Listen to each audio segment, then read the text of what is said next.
Bien, y a continuación vamos a disfrutar de una parte especial a cargo de nuestros niños.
Bueno, mientras nos terminamos de acomodar, les queremos contar quiénes son este pequeño grupo de nenes. ¿Se acuerdan que sábado tras sábado, desde el mes de septiembre, se anunciaba que teníamos sociedad de menores? Bueno, este grupo de nenes y una o dos nenas que faltan, nos reuníamos en el horario que ustedes estaban en sociedad de jóvenes a estudiar la Biblia. Hicieron el librito Yo Creo, y a pesar de que hay 3 varones que recién terminan jardín de infantes, lo completaron porque trataban de alcanzar a las nenas escribiendo sus primeras palabras en el librito Yo Creo y abriendo un espacio para enseñarles y prepararles a perder el miedo de pasar al frente y alabar de diferentes maneras a Dios. Ese es el verdadero objetivo, y el año que viene, si volvemos a retomar, sería el objetivo.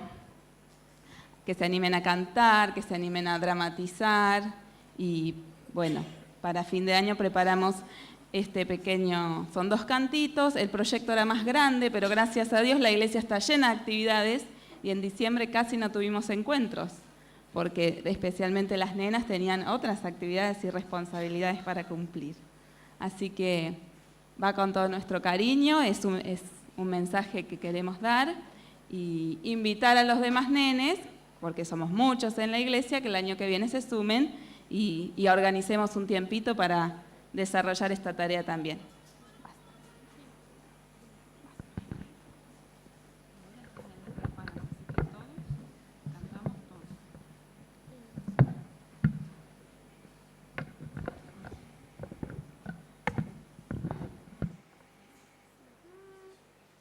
Un pasito para adelante. Que no los...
trompetas y un cantar en el cielo.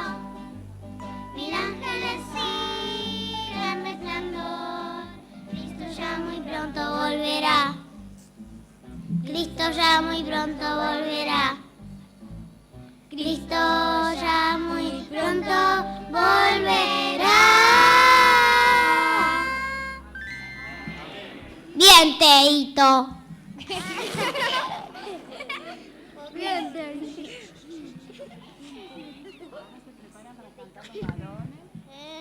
Bien, Teito.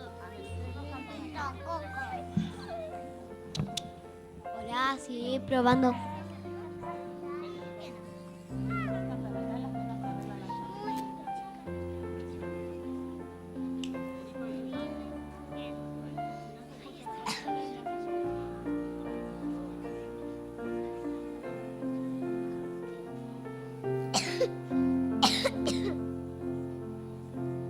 Desde niño siempre me enseñaron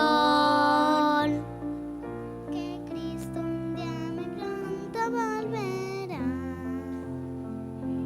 Yo quiero escuchar su voz tan dulce. Entre sus brazos quiero yo estar. Él viene por mí. Sí, por mí. Él viene por ti. Sí, por ti. El día se acerca, qué felicidad. Su rostro veré. Él viene por mí. Por mí, Él viene por ti, sí, por ti. El día se acerca, qué felicidad, su rostro veré.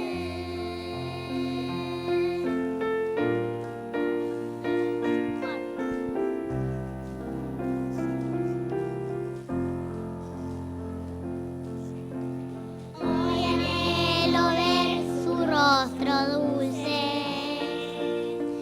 y escuchar su voz llena de paz. Oh Cristo, ven muy pronto, yo te pido, líbrame de toda esta maldad. Él viene por mí. Sí, por mí. Él viene por ti. Sí, por ti. El día se acerca, qué felicidad. Su rostro veré. Él viene por mí. Sí, por mí. Él viene por ti. Sí, por ti. El día se acerca, qué felicidad. Su rostro veré. El día se acerca, qué felicidad. Su rostro veré.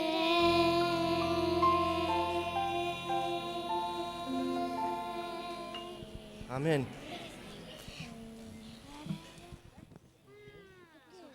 ¿Qué pasó?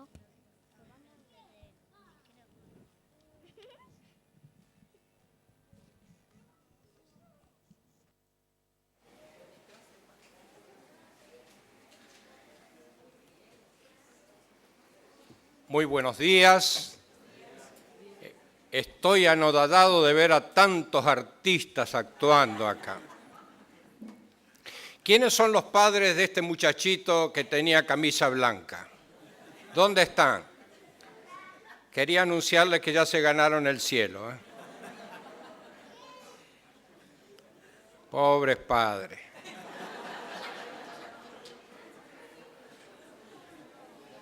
La verdad es que en esta iglesia uno no se puede descuidar, ¿no?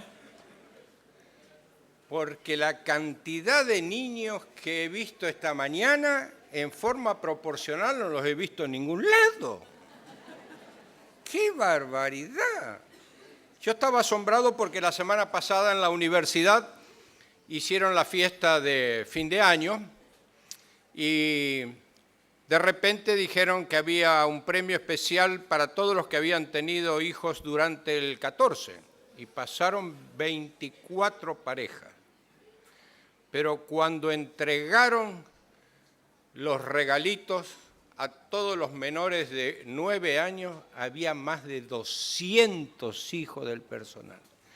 Y el club del personal había estado durante toda la noche haciendo sorteos y sorteos y sorteos. Y el último era un plasma un LCD de 40 pulgadas.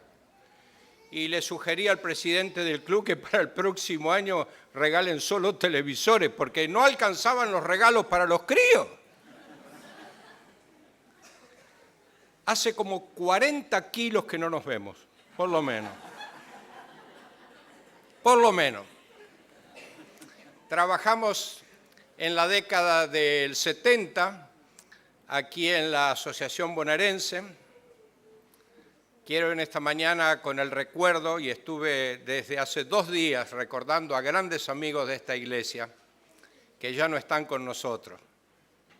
Mi reconocimiento y homenaje a ellos, pero es una alegría ver a la familia, especialmente a sus hijos acá.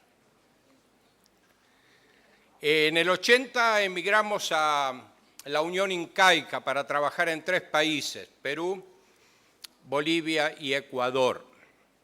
En el 85 nos llevaron un corto tiempo para Chile. Después fuimos a Brasil, en Brasilia, para trabajar en la división sudamericana. Y desde, en el 90 volvimos a la Unión Austral. Tuvimos el privilegio de trabajar en las 3 uniones hispanas de Sudamérica y en la división en lo que era y es el área de jóvenes. Así que de todo mi ministerio, de 44 años, la mitad fue destinada a jóvenes y la otra mitad a educación. Desde el 92 estamos trabajando entre la Universidad Adventista del Plata y por 7 años en el colegio nuestro de Uruguay. Es una alegría muy grande saber que esta iglesia ha crecido en todo sentido. Ustedes me van a disculpar, después que escuchen el sermón se van a dar cuenta que fue preparado pensando que todavía teníamos un pedacito muy pequeño aquí atrás, donde nos amontonábamos el sábado a la noche. Y yo digo nos amontonábamos porque cuando andaba de novio con quien es mi señora, que de paso manda muchos cariños, estaba muy entusiasmada de venir, pero tenemos a la única hija viviendo en México y justo vino estos días y como son pocos días, naturalmente quiso quedarse con la hija y con su familia. Nuestra hija se casó con el hijo del pastor Belvedere, tenemos un hermoso yerno. Cuando me preguntan cuántos hijos tengo, tengo una hija, una sola nieta de 16 años, una sola nieta, y un solo yerno, que es lo más importante, ¿no? Y bueno. Y es una alegría muy, muy grande llegar a esta iglesia y pensar que el sermón que había preparado era para animarlos a que de una vez por todas terminen con ese pedacito tan chiquito destinado a los jóvenes, y me encuentro con esta maravilla que no la conocía. No la conocía. Realmente los felicito, porque mi sermón tiene que ver con la importancia de la conservación y probablemente esa sea la mejor inversión en los 104 años de existencia de esta iglesia. También estoy contento que está Daniela acá con nosotros y Karina. Ambas son un testimonio del poder de la oración. Sigamos orando unos por los otros con fe, que el Señor se alegra de que nosotros sintamos que Él es todopoderoso. Interesante porque en los lugares que me tocó trabajar, especialmente la gente de Bolivia y de Perú, Ecuador también, en Brasil también, creo que todos estos países de Sudamérica tienen un deseo de predicar el Evangelio de maneras diferentes. Nosotros somos un poco más, no sé cómo decir, heredamos mucho de eso de los gallegos.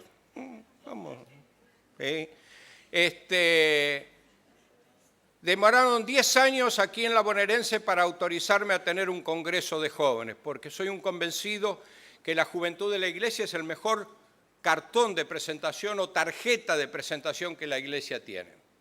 Y bueno, me autorizaron uno en el año 78 en Bahía Blanca, no sé si alguien nos acompañó. Pero cuando fuimos a la Encaica, en los primeros 3 años ya habíamos hecho 34 congresos de jóvenes. Y desafiábamos a las iglesias a que presentaran sus trajes típicos, sus carrozas para el desfile por las calles de la ciudad.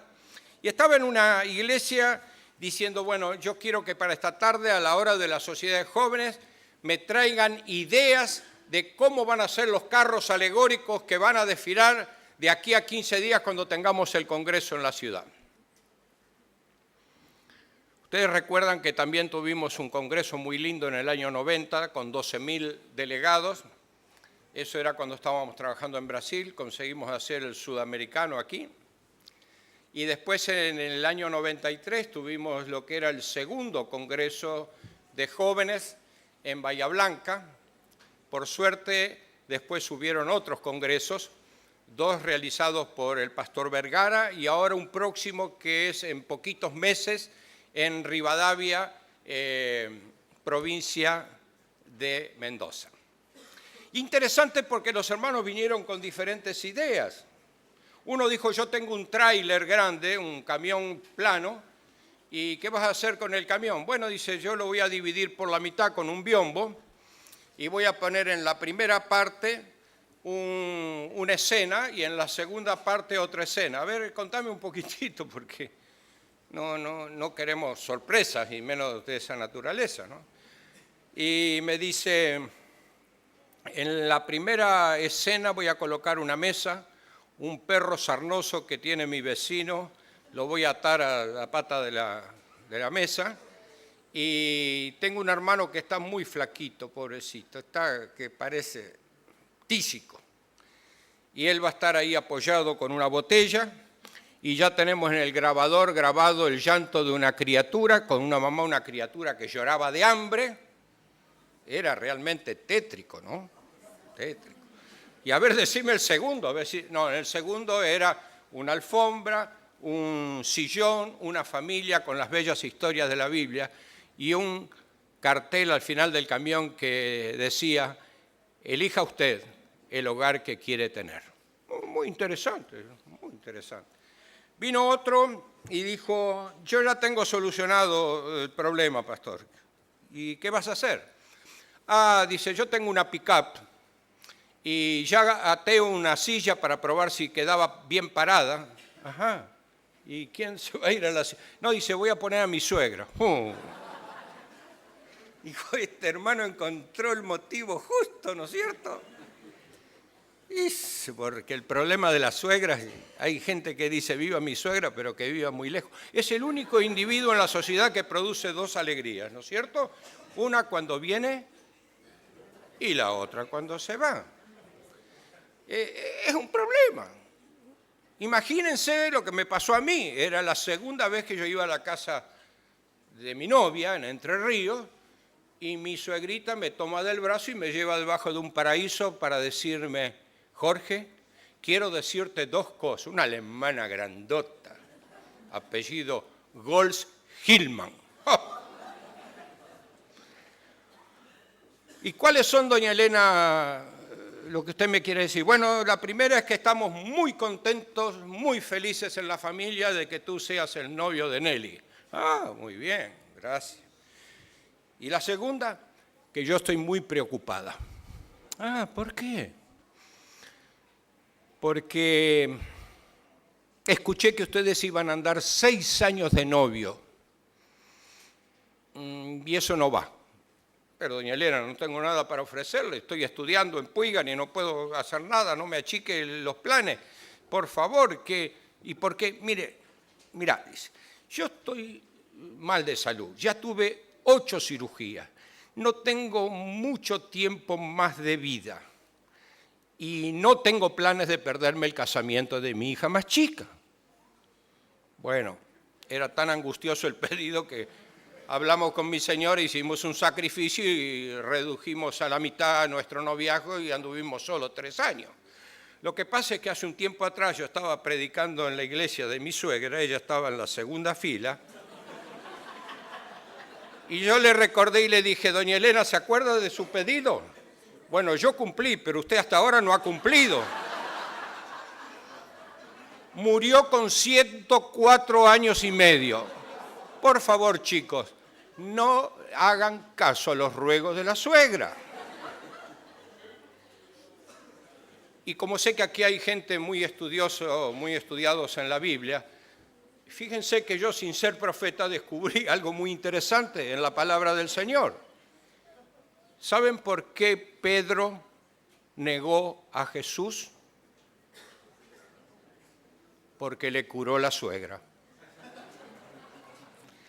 Y este hermano se dio el gusto, puso a su suegra arriba, adornó toda la camioneta y decía, la abuelita tiene 97 años, no sé cómo la habrá subido, no sé.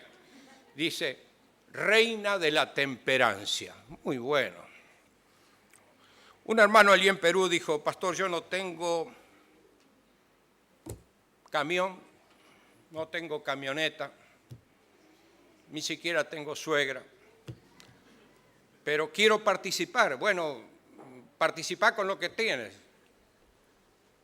¿No tienes nada? Y que lo único que tengo es un burro, con el burro trabajo todos los días, buscando leña, haciendo lo que puedo. Bueno, tráete el burro. Así que fue a la casa, le dijo a su esposa y a sus 2 hijas, algo tenemos que hacer con el burro.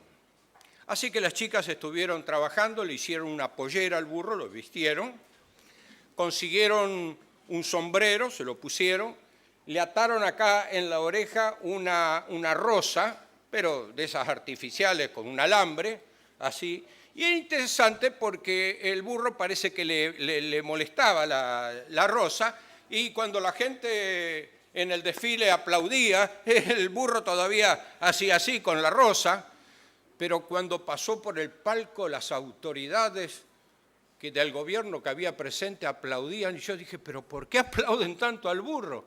Interesante, las chicas se ingeniaron en medio de su pobreza un mensaje evangelizador. De cada lado de la pollera del burro había una frase que decía, aunque soy burro, no fumo. Uno puede predicar y puede realmente dar el evangelio y nuestras creencias, aunque uno no tenga recursos. Claro que sí, ingenio. Y estoy muy contento y feliz de ver aquí en esta iglesia mucha gente que no conozco. Señal de que la iglesia ha estado trabajando. Bien, vamos a abrir nuestras Biblias porque Fernando me amenazó y me dijo que cuando no terminaba el sermón hasta las 2 de la tarde, algunos se levantaban y se iban. Y no quiero que eso acontezca, así que no se preocupen. 2 menos 10 voy a terminar.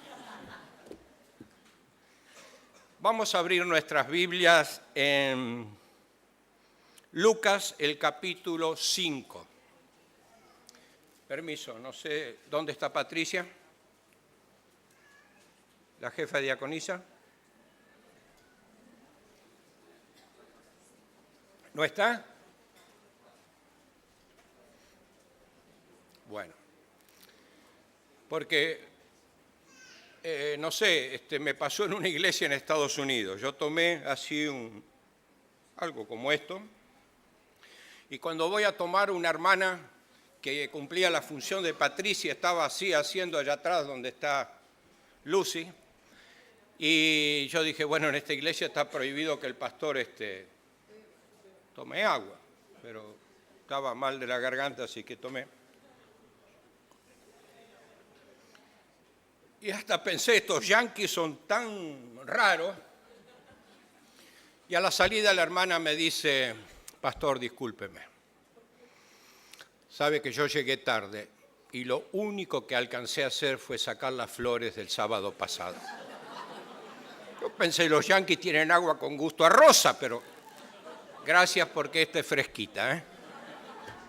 Vamos a abrir ahí en San Lucas capítulo 5, el versículo 1 en adelante. Aconteció que estando Jesús junto al lago de Genesaret, el gentío se agolpaba sobre él para oír la palabra de Dios. Y vio que había 2 barcas que estaban cerca de la orilla del lago y los pescadores estaban descendiendo de ellas y lavando las redes. Y entrando en una de esas barcas, la cual era de Simón, le rogó que la apartase de tierra un poco y sentándose enseñaba desde la barca a la multitud. Jesús sabía muy bien las leyes que existen, habiendo sido el creador del cielo y de la tierra, y el agua es conductora, no solo de electricidad, sino también de sonido. Y él usó el espejo de agua como amplificador para que la gente pudiera escuchar.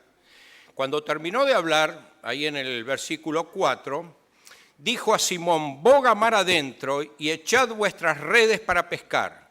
Y respondiendo Simón le dijo, maestro, toda la noche hemos estado trabajando y nada hemos pescado. Bueno, pero en tu palabra voy a echar la red. Y habiendo hecho esto, encerraron gran cantidad de peces y su red no se rompía. ¿Qué dice la Biblia de ustedes? ¿Se rompía? Y eso es lo que yo quiero analizar con ustedes esta mañana. ¿Por qué se rompía?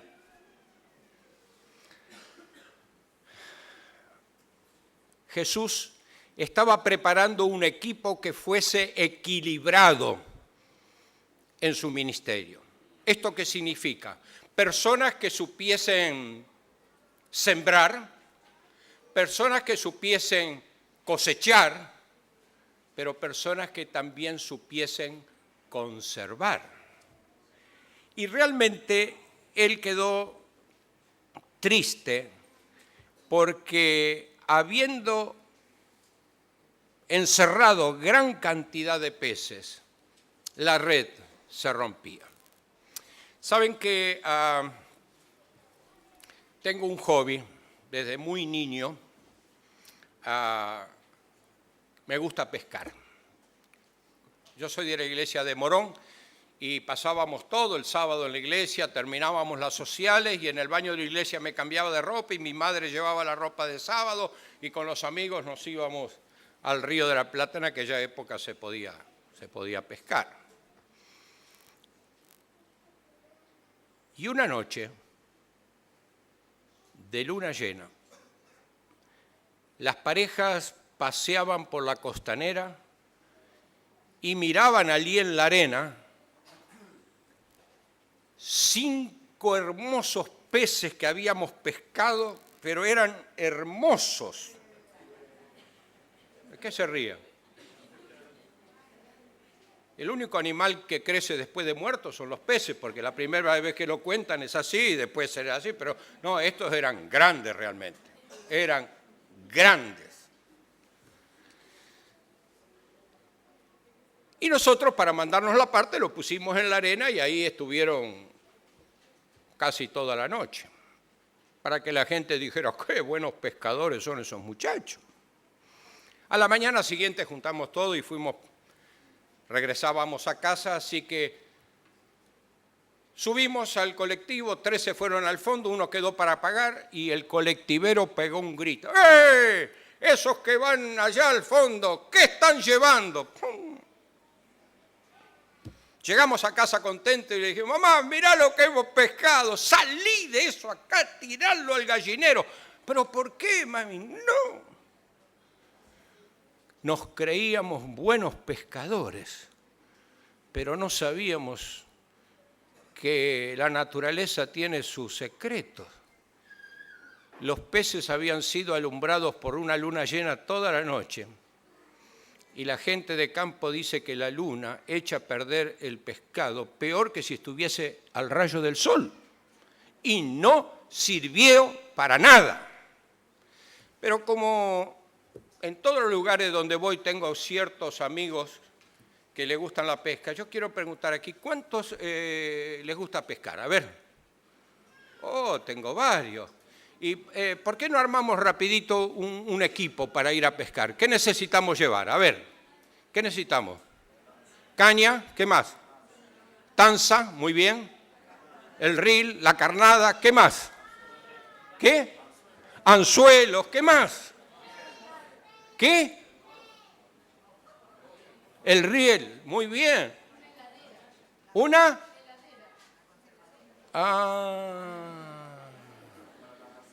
¿Escucharon lo que dijo nuestra hermana? Justo lo que nos habíamos olvidado esa noche. Una conservadora. Y saben, mis hermanos, en la iglesia pasa lo mismo. Tenemos muchos métodos para evangelizar y pocos para conservar.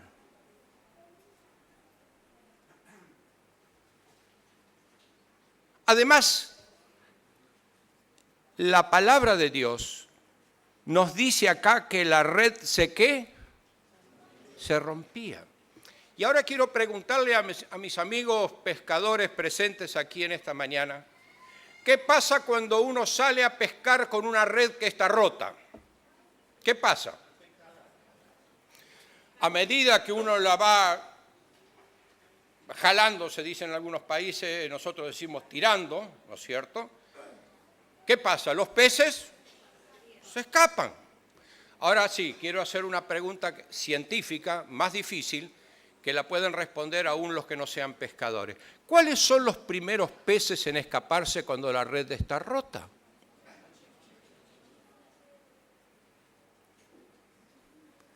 Cuando en una iglesia no hay un programa de conservación, los primeros en escaparse son los adolescentes y los jóvenes. Por eso es que felicito a las autoridades de la iglesia por la inversión que han hecho comprando la propiedad de aquí al lado. Fue una gratísima sorpresa para mí ver esto. Pero interesante, el Señor Jesús no se amargó al ver que eran un poco displicentes sus discípulos.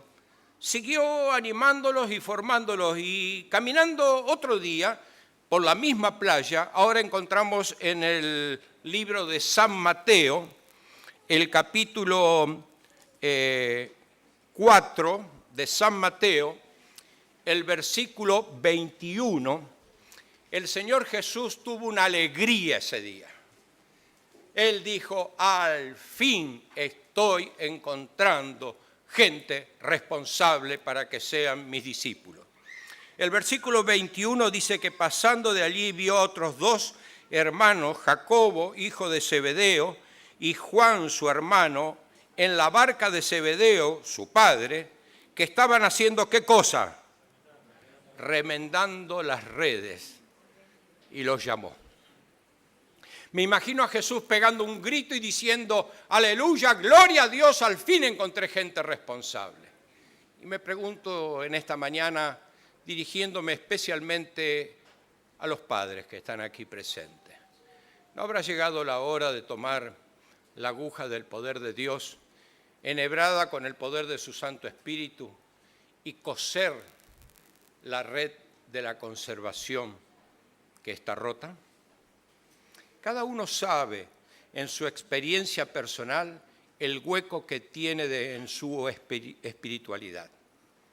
Quizás para algunos sea la falta de comunicación en el hogar, la otra no tener el culto familiar, la otra que la televisión sea el instrumento más importante de la casa. Interesante, un chico le contó a la maestra que sus padres cambiaron de nombre. Y la maestra interesada le preguntó, ¿por qué? Sí, mi mamá se llama heladera y mi papá se llama televisor. ¿Por qué? Porque cuando yo vengo de la escuela no está ninguno de los dos. Y entonces no hay una madre que diga, ay, qué lindo, viniste, vení que te preparo la merienda. No, dice, yo voy a la heladera, me hago un sándwich, prendo el televisor. Y hoy tenemos más confort que antes, pero menos comunicación. Tenemos celulares, internet, Skype, y cada vez nos comunicamos menos. Y mis hermanos, quisiera desafiar a los padres, porque ese es nuestro ministerio, de que realmente comencemos a coser la red por donde se nos están escapando los peces más chicos. Vamos a ir a otro texto, ahora de San Juan, el capítulo 21.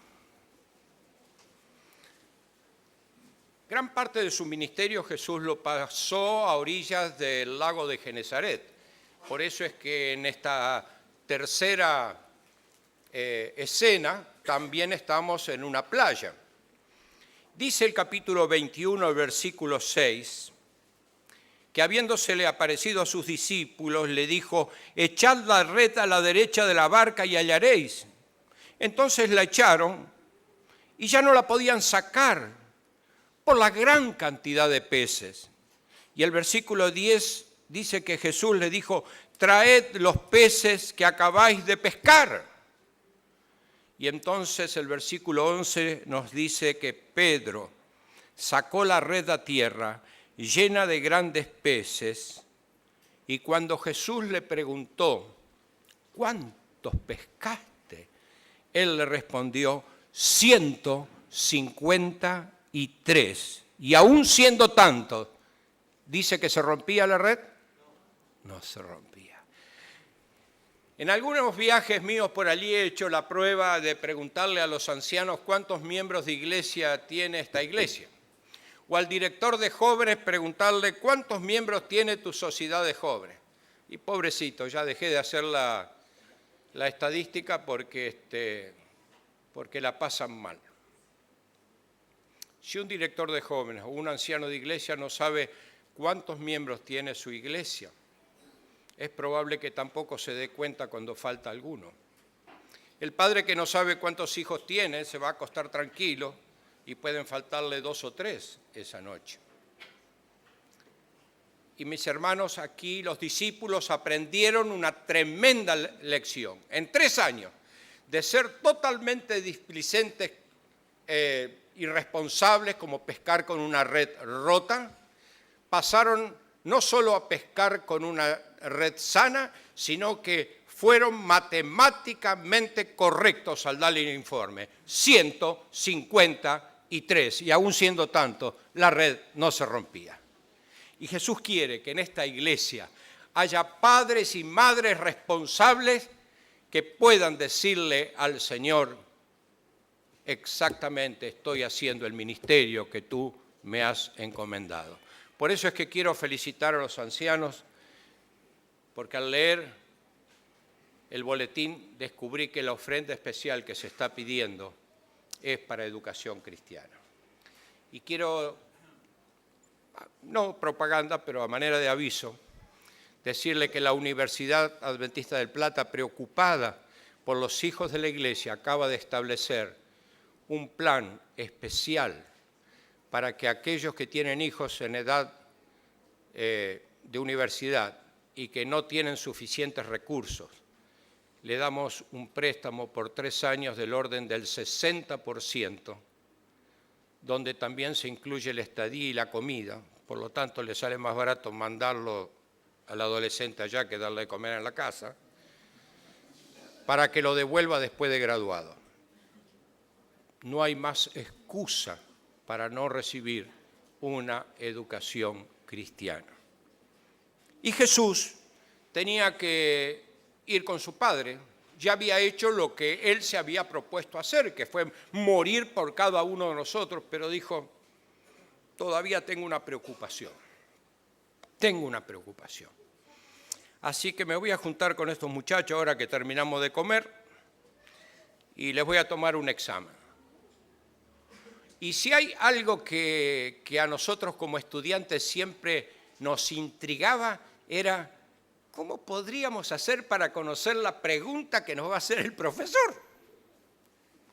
Y saben, yo quiero esta mañana pasarles un dato. Pero veamos en primer lugar el examen que Jesús le tomó a sus discípulos después de haber muerto y antes de ascender definitivamente a los cielos. Fueron 3 preguntas. Versículo 15 del capítulo 21 de San Juan. Cuando hubieron comido, Jesús dijo a Simón Pedro, Simón, hijo de Jonás, ¿me amas más que estos? Le respondió, sí, Señor, tú sabes que yo te amo. Y Jesús le recomienda, ¿qué cosa? Apacienta mis corderos. ¿Quiénes son los corderos del rebaño del Señor? A ver, ¿quiénes son? Los niños, los jóvenes y los recientemente convertidos. Esos son los corderos. Vamos a la segunda pregunta. Versículo 16. Volvió a decirle por segunda vez, Simón, hijo de Jonás, ¿me amas? Y Pedro le respondió, sí, Señor, tú sabes que te amo. Bueno, ahora pastorea las ovejas, que somos todos nosotros. Tercera pregunta. Simón, hijo de Jonás, versículo 17, ¿me amas? Y Pedro se entristeció porque Jesús le dijera 3 veces lo mismo. Y le respondió, Señor, tú sabes todo, tú sabes que yo te amo. Jesús volvió a decirle, apacienta mis ovejas. ¿Por qué será que el Señor Jesús les hizo 3 preguntas exactamente iguales en el último examen tomado aquí en la tierra? ¿Por qué será? Porque el Señor sabía muy bien que un 20 de diciembre del año 2014, en la iglesia de San Martín, habría padres y madres muy bien intencionados, tratando de hacer lo mejor para sus hijos, trabajando hasta el cansancio, pero descuidando la conservación de aquello que el Señor les dio. Por eso, mis queridos, es un atrevimiento el que me tomo en esta mañana de decirles que yo ya descubrí cuál va a ser la pregunta en el examen que el Señor nos va a tomar cuando Él venga. ¿Quisieran conocerlo? Porque quien la conoce es imposible que no lo pase. Cuando el Señor venga en las nubes de los cielos, y eso será muy próximo, Él nos va a hacer una pregunta. Y la pregunta es, ¿dónde estás tú y los hijos que yo te he dado? Quiere el Señor darnos la sabiduría del cielo para que con propiedad ese día aprobemos el examen y le digamos al Señor, he aquí nosotros y los hijos que nos dio Jehová. Amén.